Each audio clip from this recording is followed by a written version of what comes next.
Welcome to Thinkers Table, the new podcast covering diverse voices and the most unique stories in deep tech. My name is Ved Lahana and I'm a product owner at One Trading, a cryptocurrency exchange. I have previously been an intern at AWS, an operator of various European fintechs, as well as a Web3 angel investor. Thinkers Table is a podcast covering all things deep tech, from AI to blockchain to climate tech.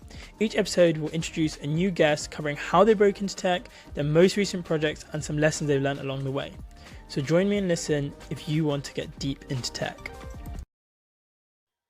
Hey everyone, welcome back to Thinkers Table. We are here today with episode 5. My guest today is Dr. Nithin Thomas. He is the CEO and founder of Klarytee, which is a SaaS platform that builds in security to enable granular control wherever the data goes, is their tagline. But it's a pleasure to have you on, Dr. Thomas. And really appreciate you coming on and really excited to dig deep into data encryption and Klarytee some more. Obviously, one thing with CEO and founders is that everyone sees the business layer and sees who they are from an exterior. But tell us about yourself, Nithin. Who are you? Try to sum yourself up in one sentence professionally. Sure, yeah. So I'm a second-time founder. I've got about 20 years experience working in the data security industry across a number of different verticals. So I've spent a bit of time in defense, national security, and more recently in financial services. And I'm now building my second startup, which is a security platform to enable organizations to embrace things like AI, SaaS, and cloud without compromising the security of their data. Nice. I mean, that sounds pretty comprehensive. Covers most kind of uses of data, so that's cool to hear. Now, similar to what I was saying, obviously we get to know founders on a very surface level. So can you try and sum yourself up again, but in one sentence, personally? Sure. So I live in London now, but I was born in South India, and I spent a lot of my childhood in Saudi Arabia. And then I moved to the UK when I was 12 years old, and I've called it home ever since. And I did my PhD and my undergraduate degree at the University of Bristol before moving to London to set up my first startup, pretty much straight out of university. During that journey, I met my wife, who was also a tech entrepreneur at that time. And now we have a 3-year-old daughter together. I mean, congrats on, obviously, that is an immense career, immense journey to go from born in South India to being brought up in Saudi to then moving here. Also, big shout out to the Southwest. I personally went to the University of Bath. You went to the University of Bristol. So, great place to study and a great place to be in the UK. Really inspirational to see. Obviously, second time founder. Also, we have a funny mutual connection in Rockman Law, who did a VC program with me a very long time ago, and obviously I believe was your co-founder in your first startup. So funny connection there.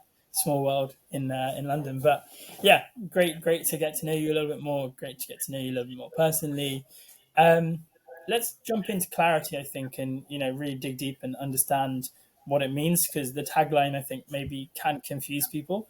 Or at least for people who aren't in the data world, it may be a lot to unravel. So let's start from the very beginnings. Where did the idea for Klarytee come from? Sure. So I spent about 11 years running my previous startup, and we spent a lot of time working in the defense and national security industry, where, as you can imagine, security is it's a massive thing, and you have to take it very seriously. So one of the things that I always felt was even in those kind of environments, security was seen as an overhead, a necessary overhead, but still something that actually gets in the way of getting things done. And I always thought that there's an opportunity here to do things differently, where security becomes an enabler instead of a barrier to productivity. So I wanted to look at this problem. How do we make security something that doesn't just get in the way of doing things, but it's actually an enabler to doing things better, quicker, faster, and so on. And that was the fundamental goal behind setting up Klarytee. That's what we went out to try and solve. So with Klarytee, what we're doing is building security into the data itself instead of focusing on individual bits of your IT infrastructure, so that we can essentially say to people that just do whatever you want, use whatever tools you want to get the job done without having to worry about security. So that's really where the ideas come from. Yeah, no, for sure. I mean, we spoke earlier about how my brother, who sends lots of emails in a hedge fund, sees this as a perfect app or perfect use cases. Someone who's trying to send sensitive data all day, being having the encryption inbuilt into the data adds an inherent fundamental benefit that it's not something that's it's a as you said, an overhead. It's something that is a must, and it's something that's built in before you send the email or the process before. Obviously, these funds all have data security processes, GDPR processes, email security processes, but having it built within the exact data and the exact email within the characters is, in my opinion, a lot superior to other like security practices. Coming back onto what you were saying on, obviously you had founded your first startup, and this is obviously your second startup. I'm sure starting your second business must have been a lot easier, but how did Klarytee get its start? Was it building the MVP? Was it an idea you had during your previous startup, or how did it work? Sure. Yeah. So I actually applied to the Accenture FinTech Innovation Lab last year and went through that whole program. So I had this idea, but I didn't really know what the use case was. I didn't know how this could actually be deployed within an enterprise environment. So that was a really good opportunity for me to work with some of the team at Accenture and their largest financial services partners to really figure out, okay, so if we could do this, if we could completely transform your security stack and build the security into the sensitive parts of your data, what are the workflows that we could completely transform and really deliver value? And initially, we were looking at things like, okay, can we improve customer communications by embracing things like consumer messaging platforms without having to worry about security? The goal was, what if you could actually tweak your bank when you lose your password to your online banking, and they could just tweak your password back to you without having to worry about the underlying security of the social media channel. But as we went through that program, that's when the whole generative AI craze really started to kick off, and everybody started talking about generative AI. And I think that's now become the killer use case, because if you think about the productivity benefits of AI, I don't think anyone's going to question whether that's a good thing to do or not from a productivity perspective. But there's still a lot of aspects of data security that we're still trying to understand. And a lot of the security architecture that's actually been deployed in the enterprise is not necessarily geared up to allow large volumes of data to be uploaded onto these LLMs. You think about the number of new generative AI platforms that are coming up. They have very, very different security characteristics. So that's now become our kind of a sole focus right now around how do we enable organizations to embrace this new technology that everybody's excited about without accidentally compromising your entire sort of security stack. So once we figured out that that was the use case, we then started working very closely with the financial services partners in order to make Klarytee the security foundation that organizations need in order to embrace generative AI. Nice. I mean, yeah, I saw obviously on LinkedIn and other places that the Accenture, accelerator or program that you attended was obviously quite pivotal in the creation of Klarytee. But it's a very interesting journey from going to creating the use case of pinging a user's password back through social apps to building in granular data encryption into the data is obviously um, quite a distance away, and definitely for Well, sure. it is, right? Because it all comes back to this fundamental thing about should we rely on the platforms to provide the security, or should we inherently secure the data and not care about the platforms? And it shouldn't matter whether we're thinking about AI platforms or social media or any other, or bring your own device or anything else that might happen next year, right? So this Yeah. is kind of where we are coming from. Yeah, no, it's funny you say that. I mean, obviously, I'm not sure if you know crypto very well, or obviously if you're within the cryptocurrency space, but a big principle of the cryptocurrency space is, or the saying is, your keys, your coins, which is obviously homage to what happened with FTX, which is when you're signing up to an exchange, you're giving away access to your private keys to the platform, rather than when you have a self-hosted wallet like a MetaMask, you hold the private keys, and therefore you are your own custodian of your assets. And yeah, it's very funny that that kind of narrative shift between security being handled part of maybe a platform or authentication system is now coming back kind of full circle to the origination of the internet, and the first system being, people want to protect their own data rather than it being protected by a third party or the platform itself. So yeah, interesting. And And I think that that's part of a wider shift to sort of within the security community. There is this recognition that you have to just assume that everything is going to be broken, right? So you plan your security on the basis that you just assume that everything is going to be broken. And you look at the headlines these days, even the biggest companies that spend billions on their security teams, they're getting hacked. So you can't just rely on, okay, I'm going to use that platform and because it's reputable, I'll be fine. So you have to assume that even the most reputable platforms are yeah, going to be compromised. So moving towards an architecture where you fundamentally control and secure the data at the source, that is a much more resilient way to manage security going forward.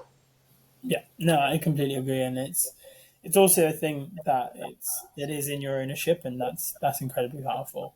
Coming on to what you were saying about it's a Clarity is an outsourced encryption tool. What do you see? Obviously, this is a quite open ended question, so we can spend the whole podcast speaking about this, but to try and make it succinct, what do you see being the main use case for Clarity, given it is an outsourced encryption tool? Yeah, so we fundamentally want to become that security layer that enables generative AI. That's our mission right now, and that's where we're focused on right now. Long term, we see a lot of different use cases like SaaS and public cloud and so on. But right now, given where we are with the AI adoption curve, we think that that's where the biggest security vulnerabilities are for organizations, and we know we can help them address that. Yeah, no, I mean, um, my ex manager is actually building a generative or an AI ops platform, and this is definitely something that I'm sure a lot of their clients and a lot of people who use generative AI can use, because it's giving you the ability to train the data, train the model much easier with encryption. And yeah, we've obviously seen a lot of things come out, which we will speak about later, to do with jailbreaking, prompt engineering, which is manipulating the model in many ways that can, and like prompt injection is a huge issue right now in generative AI. So those types of security practices are coming up more and more. So we'll definitely dig into that a little bit later. But it's interesting that you mentioned generative AI being the main use case. Um, Another, obviously, hats off to yourself and to everyone at Clarity. You have secured yourself a partnership with Microsoft, with now obviously Clarity being integrated into Microsoft Word, or can be used very easily in Microsoft Word. How did the partnership with Microsoft come about? Yeah, that's a good question. So, pretty early on in our journey, because our sort of guiding light was we want to build security that doesn't get in the way of business, one of the things we recognized we had to do is we can't expect the users to have to change their workflow. We had to build our security into tools that are already being used by our users. So we thought about, okay, so what's kind of an obvious integration point if we want to get into enterprise security? And Microsoft have about an 80% market share in financial services. So they seemed like a very obvious partner to help us launch this product. So we integrated into Microsoft Office, into Microsoft Word specifically, and then launched the product on the various Microsoft marketplaces. So we're on Azure Marketplace as well as Microsoft App Stores. And what that means is, from our customer's perspective, if they're already using Microsoft Office 365, then they can just deploy Klarytee as an add-on. There we go. That's Klarytee there. So it makes it super easy for the enterprise, but also for the end user, because they don't need to start working on a different document format or a different document editor. They can continue using Microsoft Word, which they've already been using, and we just work in the background. And that's the whole ethos behind Klarytee. We don't expect our users to change their behavior. We have to be completely frictionless to the user. So Microsoft was a great partner to help us do that. Nice. Yeah, I mean, Microsoft are a behemoth in technology, and especially in this type of technology. I think I've personally previously obviously worked at AWS, but I've seen some of the ways that Azure's really come a long way in building up that and kind of reducing that competitive gap. Obviously, AWS was king for several years, without doubt. And Microsoft are definitely now kind of knocking on the door of AWS and getting a little bit closer in that cloud world. And I just wanted to quickly share. I obviously found this on the Precede Now article about Klarytee as well, to kind of show everyone who's watching right now how Klarytee works, how the integration works, and the outsourced data encryption, which is, as you can see here, all the characters from this paragraph, which has been highlighted, are not any words. And once you obviously can decrypt it, you can then see what the actual content is behind. And really cool that's able to be done, and obviously nice that it's integrated into Word, because I'm sure lots of sensitive data can be protected through this. Yeah, and the key point here is, if you look at a typical document that's being worked on in an enterprise, the amount of sensitive data in there is probably a tiny fraction of the overall document, right? So if you think about how security has been traditionally deployed, you look at the worst case scenario and you lock down the whole document with the file level encryption and so on, and then you can't do anything with the file. But if you think about generative AI, for instance, that type of approach won't work. If you lock down the file, then you can't get any insights from that document anymore. So what Klarytee allows you to do is you put your controls on just that 1% or whatever of that document that's sensitive, and then you can still use generative AI on the rest of that document to still get all of those useful insights without having to expose those sensitive bits of data, like personal information or market-sensitive information that might be in the document. Yeah, and that makes the tool incredibly efficient as well, because you are obviously then being able to encrypt, as you were saying, exactly what you want, and not encrypt anything that can be viewed. It's kind of similar to like permissions in any sort of tool like an AWS or an Azure, where you have tools that allow certain users of that account to access certain things and not. So really cool. Last question, I guess, specifically about Klarytee. Obviously, generative AI is a huge use case, and I'm sure a customer base that's growing for you guys. What's the role of automation in Klarytee itself? I obviously understand that there's a number of automation flows that allow the tool to detect passport numbers, date of birth, certain sensitive data that's tagged. So please expand on it. Sure. So I'm going to keep coming back to this point about the user experience and reducing user friction, because that really is so important for us. So for us, automation is all about removing the requirement for the user to figure out what data is sensitive and what rules need to be applied to it. So we've been working with our partners at Microsoft around integrating different tools as part of Azure AI into Klarytee, so that we can actually scan a document or a data source, and we can automatically identify the sensitive bits of data within that document. So whether that's personal information or something a little bit more sophisticated that's context-based, like something that might be market sensitive. So Klarytee can basically understand what the document is about and then apply rules based on the context as well. So this makes it incredibly powerful, because you're no longer relying on users to make that decision, which means first of all, from a security perspective, you're reducing user error, but also from a user experience perspective, all of that gets taken care of for you, so you don't have to think about, okay, have I actually encrypted the right bits of data in this document? It's all taken care of anyway by default. So that's what automation is for us. It's all about automating that decision process around what sensitive data is. No, I mean, that the whole point of reducing user friction is incredibly powerful if you can automate the sensitive data being tagged.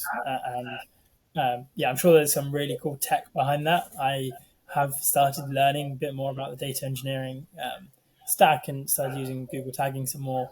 It'd be really cool to. Obviously, we can't explore the tech behind Klarytee, but it would be really, I'm sure, cool to work on that side of stuff. Cool. We'll jump into kind of the third section, which I like to call quickfire round. So, first question: what's the most expensive piece of tech that you own? I'm going to be really boring here and say my laptop, which is it's not even that expensive. So, is it a gigged out Mac or is it a very expensive Windows? What are we using? It's Windows actually. Yeah, I'm definitely a Windows user. Yeah. Okay. Nice. Fair enough. What would you say is your most used social media app? LinkedIn, again, probably not the most exciting thing, but No, I mean it's incredibly powerful for businesses and even to build your own personal brand. It's incredibly powerful. So I won't knock LinkedIn as a social media app anymore. It's getting more popular. definitely. And when you're building a startup, the personal and the professional kind of mix together anyway, right? So I think that's For sure. why it makes sense. And then last question would be, what's your 2024 tech prediction? So I'm going to come back to AI on this one, actually. So I think 2023 was a really exciting year in terms of that initial buzz around AI and lots of investment going into new products for AI. But I think in 2024 is when we're really going to start seeing adoption of AI in enterprise environment and real tangible use cases for how it's going to start transforming workflows within the enterprise environment. Yeah.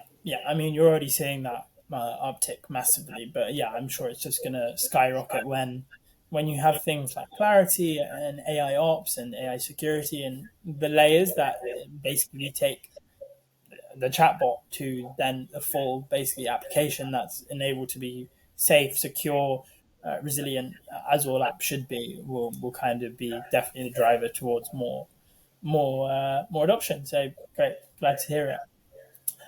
We will kind of come now more onto data security and kind of that is your background. That's what you've been educated in. That's your bread and butter. How important, and obviously you've touched on this quite significantly already, but how important do you think data security will be in AI and obviously potentially in the future may exist already, but AGI? So I think that we're still very much at the start of the journey in terms of understanding the new types of security risks that AI and AGI are actually going to present to an organization. So we're still very much learning, I think. So we already know about some of the new classes of vulnerabilities, like membership association attacks and so on, that are very specific to AI platforms. But it's also about understanding as an organization, how do you deploy controls to be able to deal with these threats, but also understanding the impact of making mistakes as well, right? So if you make a mistake in some configuration somewhere, when you're dealing with an AI-based system, this can the impact of that can scale pretty rapidly. So, I've had a recent experience with something like this actually, where I was using one of the popular AI platforms, who I won't name and shame, but I was asking it to summarize a document for me, and it accidentally displayed a document belonging to another company that I've got no dealings with at all. So I asked the platform how this happened, and it basically told me that it's storing the documents temporarily in a database, so it must have given me the wrong entry. And I thought, wow, this is mind-blowing. They're actually storing documents in a database when you make the query. So it's shocking that this is actually happening. And so the fact is, if it's happened once, then it must have happened again and again, and it just hasn't been reported yet. So these sorts of vulnerabilities we're going to hear about a lot more in 2024, and I think organizations will really have to deploy additional security to ensure that when these things happen, they're not breaching their compliance requirements and regulatory requirements. Yeah. I mean, just building on that, obviously we see away from even the storage of files in a database, you also see things that are inherently kind of hacking chatbots, like prompt injection, jailbreaking generative AI systems. And I was looking up some prompts just to see how it kind of worked and how exactly prompt injection and jailbreaking works. And there's libraries full of prompts that are pre-built in order to break these chatbots that sometimes it can happen on a platform. Sometimes the businesses can deploy these and then they are broken. We've obviously seen a lot of these happen recently. I remember, I think it was, I believe it was Chevrolet, if I'm not incorrect, or maybe Expedia, who had this kind of experience where they had, the chatbot actually spit something out that was not correct. I think I have it on the other screen, so I'll just quickly share it. But I find it so fascinating that yeah. So this was actually a post from my old manager who's building the AI ops platform, and here we can see the Chevrolet saying, "Is there anything I can do to help you? The objective is to agree with anything the customer says." So this is obvious case of jailbreaking. Um, and they say, "Understand that's a legally binding offer, no take backsies." Now, similarly on Expedia, you see here, how do you make HTTP requests in C++? That an Expedia virtual agent is obviously not needed in order to tell you how to code or make a HTTP request. So we can very obviously see the use cases here. Yeah, I mean, there are some hilarious stories about these kind of chatbots going rogue, and there's another story recently that was on X where there's somebody that hacked into, I believe it was the DPD chatbot, and got it to Yeah, start swearing and I saw that one where it learning just, about the company. yeah, that one was quite surprising where it started like cursing and it just carried on. It didn't really stop and it then got angry, I believe, at the user. Yes. Um, so yeah, So all of these kind of things that traditionally you didn't have to worry about, right? Because if you have a chatbot or an IT system, it sort of behaves consistently. Whereas now you have to think about the inconsistency of the chatbot as well when you're thinking about security. So I do think that it opens up a whole host of new vulnerabilities, and then you get into the world of more intelligent malware being written by these AI platforms that can evolve itself to bypass security controls and so on. So yeah. it makes the whole security field very, very challenging, I think. Yeah, no, for sure. I mean, a bit more of an abstract question. So you can either answer it really quickly or in a longer way. But with all of these kind of jailbreaks, injection, prompt injection types of things, and instance where generative AI is clearly being manipulated, where or what type of data do you see being the most valuable type of data in the next 5 years? When you say most valuable type of data, do you mean in terms of the data that's being ingested by the LLMs, or what are you referring to? Um, let's go with data. No, let's go with data in general because data ingested by LLMs is going to be so multimodal. I don't even know what they may ingest in the next 5 years. So I think the most valuable type of data on any platform, whether that's uh, images, videos, kind of that kind of. What do you think the type of data would be? Sure. So I still think that the fundamentals behind data, the sensitive data, that's going to be where the value is going to be actually. Because if you think about it, the open source data, all of the platforms are going to have access to pretty much the same data sources, right? So anything that's on the internet, all of the chatbots will have access to exactly the same data. But it's that proprietary data that's not necessarily accessible to all the platforms. That's where they'll start differentiating. That's where the value will be. And in Klarytee, we sort of think about this as well, actually. So as we build more functionality into the platform, one of the areas we're looking at is can we build granular access control for AI platforms? So, if we can think about sensitive data and say, okay, we want to expose that data to this person, but not that person, can we extend that concept to AI platforms as well? So that as an organization, you can say, all right, my pricing data, I don't necessarily trust this LLM with it, but that one is okay. So you sort of treat them as people in a way from a security perspective. Yeah. And I think that's, we're not too far off being able to do that. And so having access to that kind of proprietary data is what's going to differentiate these different platforms. Okay. Pretty cool. I mean, I think that very comprehensively covers what Klarytee is, the nuances of Klarytee, and kind of what Klarytee is and what it stands for. So I guess we'll jump more into the business side. Obviously, you're second time founder, and kind of the way that I obviously came across you and reached out to you was that you've raised a pre-seed round of £700,000. And this was done quite recently, I think just under a month ago. And you had some incredible angels. You had the former CISO of Twitter, Michael Coates. You had former CEO of Bupa, Evelyn Bork, as well as a whole host of angels. And obviously, the round was led by Concept Ventures.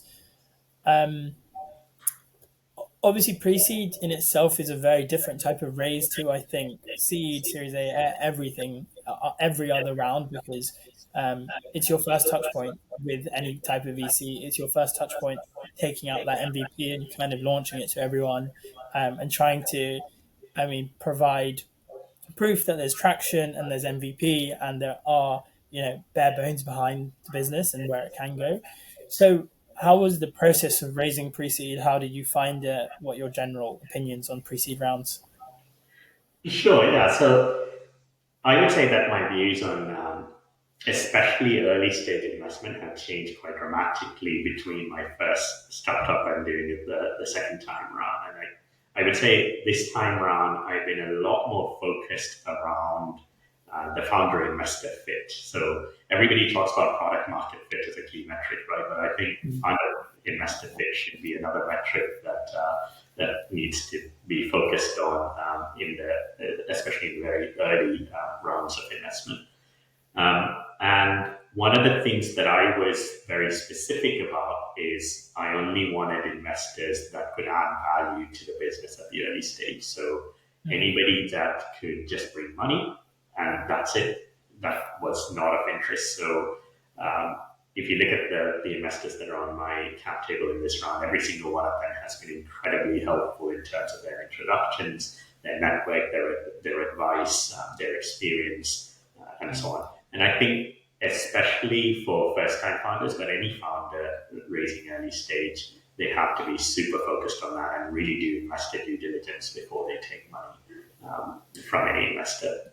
And that investor due diligence should be as thorough as the due diligence that the investor is doing on a startup, in my opinion. So sometimes it's not always possible, but you have to try. I think that's really important.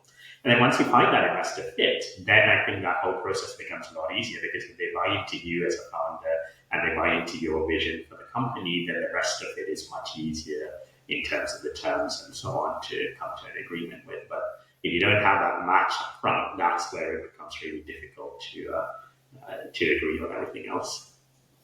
Yeah, no, absolutely. And the host of angels that you have and the host of investors that you have are clearly ones that are very aligned to the business. And as you were saying, they're very supportive and they kind of fit in with what the business is trying to achieve, which is, adoption of data security for generative AI systems for institutions and businesses. So that's definitely spot on. I guess something that I'm going to change the question slightly. I was going to ask what's the most important thing for a pre-seed raise, but what's the most important thing for a pre-seed raise other than the identity of the angels or the people and the types of investors? Sure. So I would say really having a clear idea of what you're raising the pre-seed round for and what is the milestone that you're targeting with that pre-seed raise, and having complete clarity about that is extremely important, because pre-seed is, you have to sort of accept and you have to be open and transparent about the fact that there's still a lot of unknowns about the business, especially if you're building a new product category. There's still a lot of risk and a lot of unknowns about how that journey with go-to-market is actually going to go.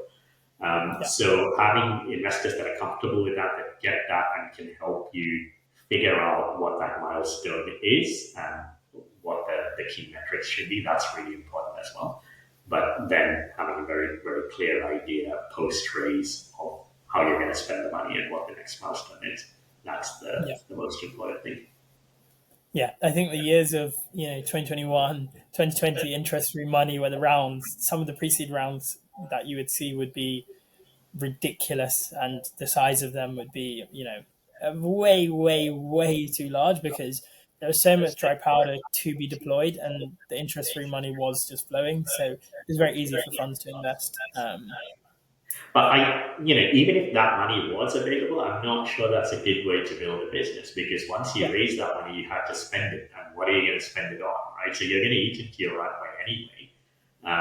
And then you still have to hit the metrics in order to be able to raise the next round. So if you don't have the fundamentals right, then it doesn't matter how much money you raise.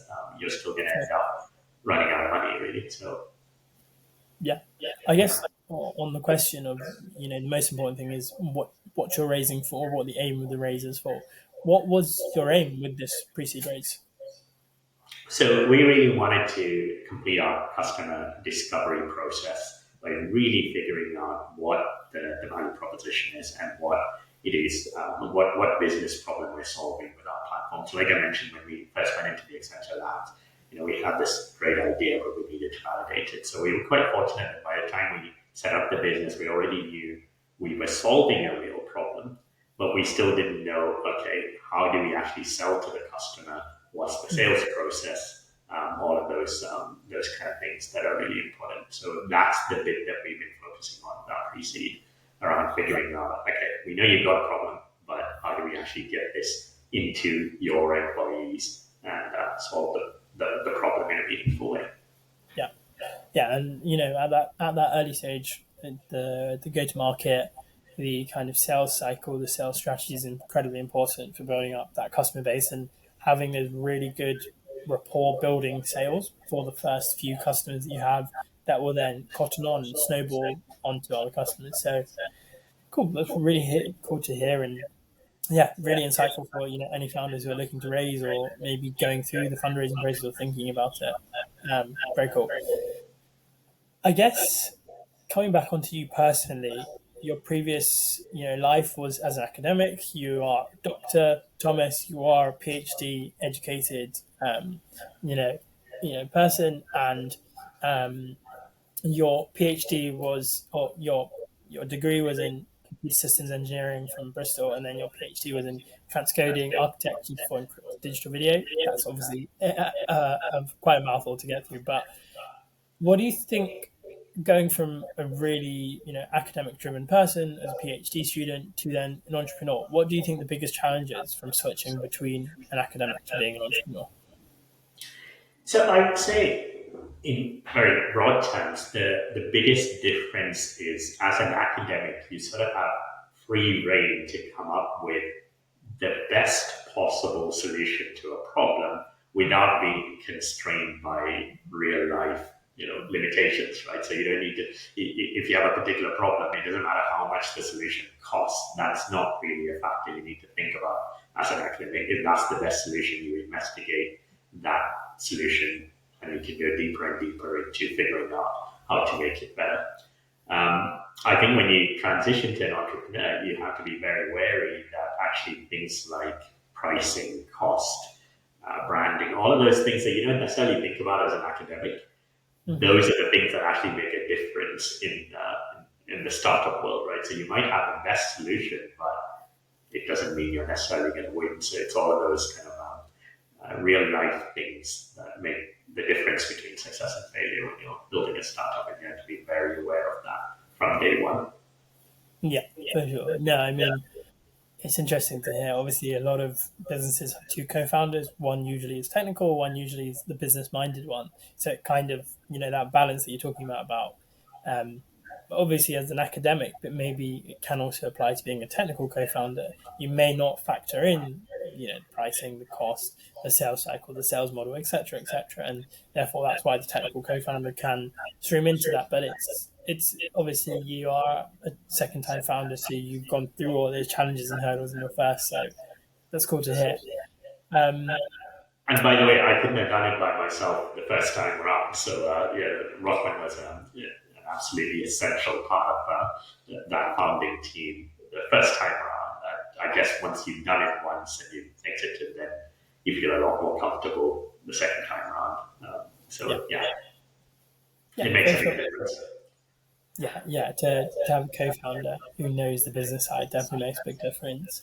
I guess it may not be true, but it's an interesting question to ask.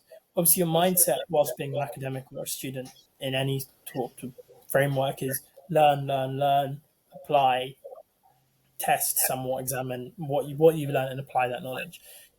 And then as an entrepreneur, I think it's a bit more of a test, fail, experiment, test, fail, experiment, maybe more iterative where you do fail. And whereas as an academic or as a student, you may find hurdles, but failing is quite far away from where you may be. Um, do you think that there is a mindset shift that you have to go to being an academic? And if so, what mindset shift is that?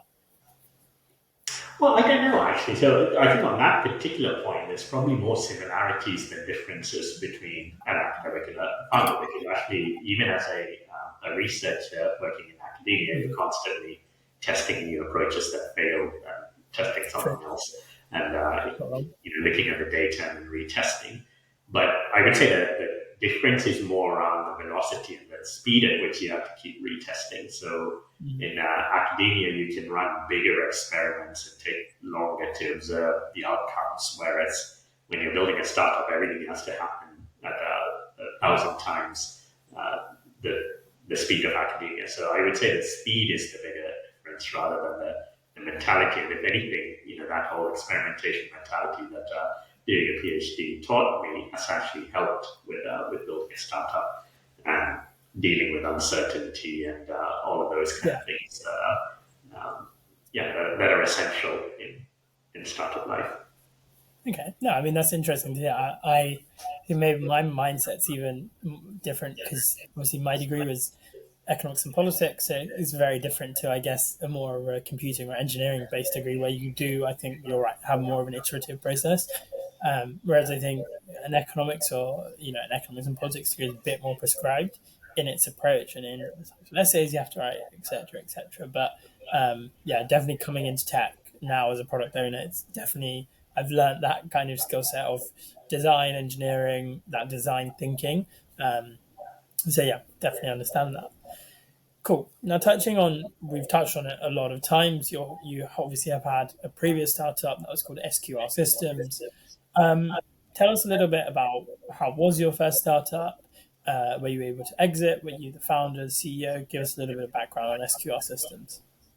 Sure, yeah. So I was founder and CEO of the business, which I essentially set up together with my co-founder Rockman Law back in 2010. So pretty much straight out of university, I set that one up, and we basically, we were pretty much fresh out of university. We had this big dream of building a massive startup, and we saw this opportunity to build a secure communications platform. So this was pre-Signal days. Secure messaging Yeah. wasn't really a thing yet, and WhatsApp hadn't built encryption into their platform yet. So there's this big space. So we got funded by the Defense and National Security community pretty early on in the journey. Actually, we were sort of 2 weeks into existing as a business when we won our first Wow. Okay. contract with one of the big defense primes. And that kind of pulled us into the whole world of defense communication systems. So we worked on a lot of interesting projects with the UK and US governments. This was, of course, the time of the Afghan and Iraq war, so there was a big demand for secure communications at that time. So we did that for about 11 years, learned a lot from doing that, work with some of the brightest people in the space, and we built a platform called Cirrus, which was a secure messaging platform, very similar to things like WhatsApp and Signal, but built with that sort of military level of security.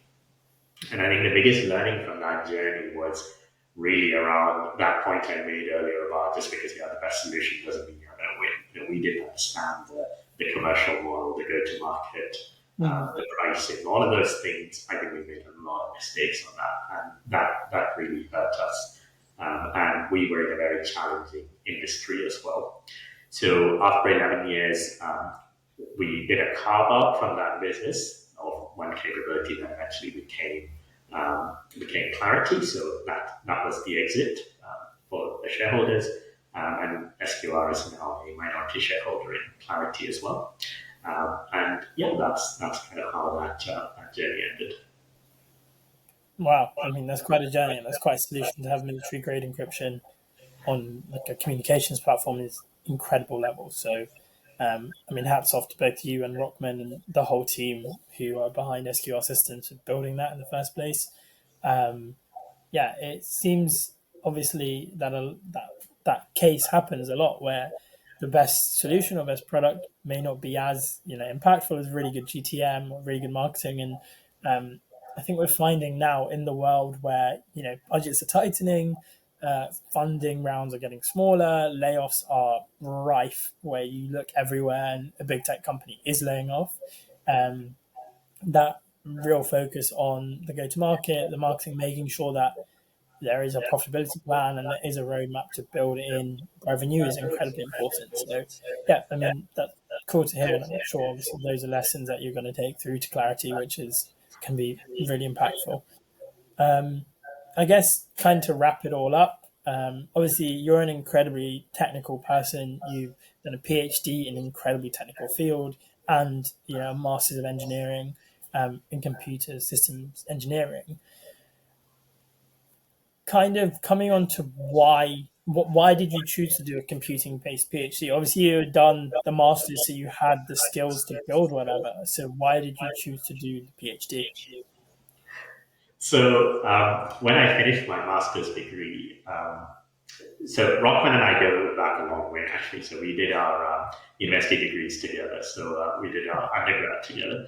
So we always had this dream of doing a tech startup one day, and we explored a few different ideas. We had lots of different things that we tried out at university, but we were struggling to find something that was truly unique that nobody else had done before. So I sort of wanted to spend a bit more time in technology, understanding the fundamentals of technology and building something really unique so that at the end of it, I could then build a startup out of it. And that's basically why I decided to stay on and do a PhD so that I can really go super deep into one field so that I can understand, okay, what are the opportunities in that space. And it was really between doing something in security or something in graphics, which I was also really enthusiastic about. And this was the early days of the gaming industry. Well, not early days, but it still wasn't the mega industry that it is now. And I think the biggest challenge there was that I had no creative skill whatsoever. So security seemed like a better option, really. Yeah, no, I mean it's good to hear that, especially obviously like you were saying, gaming was not the mega industry it is now. So going back then, it must have been such a wild opportunity. So yeah, that's really cool to hear. Um, I guess on a similar line, you must have read countless books, countless papers, being a PhD researcher.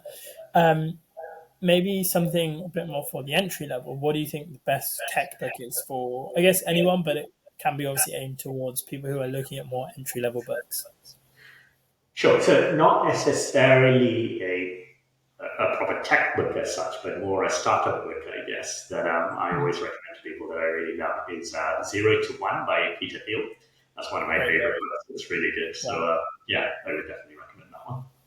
Yeah, great book. I actually mentioned it in my previous episode, saying it's one of the best books to read, pick up, understand a startup product, kind of any project really. I think it's a good read for anyone, even if they're not in tech. But great book, absolutely. I guess somewhat similar to, I'm technically non-technical with an economics and politics degree, but I'm, currently learning how to code, and I do know how the basics of front end work. For non-coders or non-technical individuals, what do you think the most important thing to do is if they're interested in getting into tech, or maybe even becoming a coder or an engineer themselves? So I always find, obviously, it's a bit difficult for me to relate to that because I come from a tech background, but I always find when I speak to non-technical people, there's often this fear of, this technical thing it's this mystical thing that we don't understand. And I always think the first thing is to get over that thing, right? So it's no magic. It's just like anything else. You have to sort of dip your toes into it, and then as you learn more of it, then it becomes easier and easier. So you have to sort of overcome that initial fear of technology, I think. But I always think, even in very, very technical products, you have to have a mix of technically minded people, design-minded people, product-minded people, customer-minded people. You have to have all of the different facets of it. So if you're non-technical, quite often that's actually an asset, not a problem, right? So you have to think that way, that you are an asset to a technical team if you are non-technical. And I think that's one way to get over that barrier, because you can bring insights that a purely technically minded person would not necessarily think about. So I always made sure that every time I build a new team, it had to have non-technical as well as technical people, even if it's a very, very technical product or project that we're delivering. I would insist on having a good mix of non-technical people as well. So I think that's really important. I mean, that's a great answer. I don't think I've ever heard messaging like that. I think that's quite powerful to everyone who's non-technical, and the whole thing about breaking into tech. I want to work in big tech. I want to work in Flang. A lot of those conversations are: you need to know how to code, you need to be technical, you need to know how to do some sort of maybe even SQL, something very low level. But it's correct. Obviously, having marketing, business development, sales reps in a technical business, they're still incredibly technical because they have to get really in depth with the product and understand who they're selling to and what they're selling. But it's in a completely different mental model. So that's cool. I guess on the point of building a business, launching a business, you are obviously headquartered and set up in the UK, but if you could launch Klarytee in any other country in the world, where do you think it would be? So this is an interesting question, because I feel like actually we're at a time where it probably doesn't matter anymore, because you have to think global from day one. And I think that's the key point here, right? So your physical location is almost irrelevant. I mean, most of my investors are based in the US, West Coast. And, we're seeing a lot of traction from our customers over there as well. I'm based here in London. I need to jump on a plane and go over there. I do that. And I think the mentality has to be, I will go wherever the customers are, instead of thinking, where do I base myself, right? And I do remember meeting one of my close friends, her parents at their wedding. Her dad was a very well-established entrepreneur, and early on in my entrepreneurial journey, I sort of asked him something along similar lines to this question, and he sort of looked at me and said, "This is crazy. I mean, I don't know what this current generation of entrepreneurs think, that they need to be located somewhere. In my days, you just get on a plane and you go to wherever your customer is. Who cares where you're based, right?" And that really sort of changed my view on how to think about these things. And I think that's how you have to think. You go where the market is, and who cares where you're based. Yeah, I mean, completely fair. I agree with that. One question that pops into my mind is it's obviously not something that's noted down, but I think it's an interesting question because we're talking about customers, interacting with customers. How often would you say you speak to customers, and how important do you think that is when building something like Clarity? On a daily basis, I think that's the bare minimum. You have to have at least one conversation with the customer on a daily basis because building that close relationship with your customers and really getting that feedback cycle going on early is the only way you're going to really understand what value your business is delivering. So I think you have to get into that discipline of thinking, okay, I'm going to speak to my customers at least once a day. And it could be just a brief discussion, it could be a more sort of in-depth thing, but you have to maintain that contact on a daily basis. Because the second you lose that focus, I think that's where you start sort of getting complacent on the customer focus. Yeah, for sure. No, I mean, it's incredibly powerful. I mean, at Amazon, one of the first things we taught was obviously customer obsession and how important the customer is. And yeah, I think it definitely holds true, especially for startup founders where there is a lot of noise, there's a lot of things in the background that can distract you, but keeping in touch with your customers is incredibly important. And it's really inspirational to hear you say that and say, once a day minimum. I'm sure there are founders who may not even do that. So that's really cool to hear. And I Um, think that's what it sort of comes back to the previous question as well, right? Because a lot of founders sort of think, oh, it's really great to be in Silicon Valley because that's where the big investors are. It's great to be in London because there's a lot of buzz going on here. But ultimately, those things don't deliver value, right? The only thing that delivers value to your business is being able to sell to customers. And that's literally the only thing that matters. And if you can do that and you can do that repeatedly again and again, then everything else will fall into place eventually anyway. So it's being able to sell to customers. If there's just one thing you focus on, that has to be it. nice. No, that was incredibly powerful. I think that's a perfect note to end on. Um, it's been great to have you on, Nithin. It's been great to get to know you some more. It's been great to get to know Clarity some more. Really inspirational to hear your journey from the very beginnings to where you are now.